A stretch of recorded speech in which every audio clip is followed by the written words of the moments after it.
CM సహాయ నిధి పథకం పేదలకు బాసటగా నిలుస్తోందని ఎమ్మెల్యే మొక్కు ఉగ్ర నరసింహారెడ్డి అన్నారు. మార్కాపురం జిల్లా కనిగిరి టీడీపీ కార్యాలయంలో 36 మంది లబ్ధిదారులకు 18,38,000 రూపాయల విలువైన చెక్లను అందజేశారు. రాష్ట్రంలో సమర్థవంతమైన పాలన అందిస్తున్న ఘనత సీఎం చంద్రబాబు నాయుడుకే దక్కుతుందని, రాజకీయాలకు అతీతంగా అర్హులైన ప్రతి ఒక్కరికి సంక్షేమ పథకాలు అందిస్తున్నామని అన్నారు.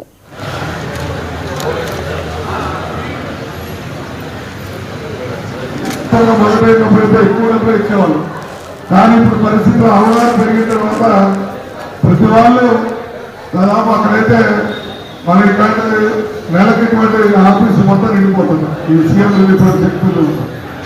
కానీ ముఖ్యమంత్రి గారి ఆలోచన ఒకటే, మన అభివృద్ధి చేయాలి, సంపద సృష్టించాలి, మన ప్రజలు ఏదే విధంగా ఆదుకోవాలనేది వారి లక్ష్యం.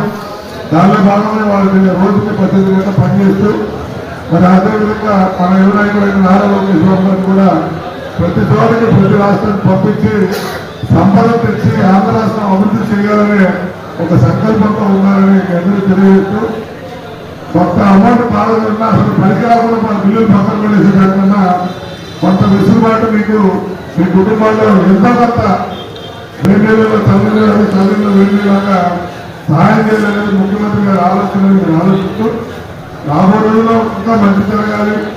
ఈ మన రాష్ట్ర ఆర్థిక స్థితి పెరిగి మొదలైనప్పుడైతే ఎక్కువ డబ్బులు ఇచ్చేవాళ్ళు.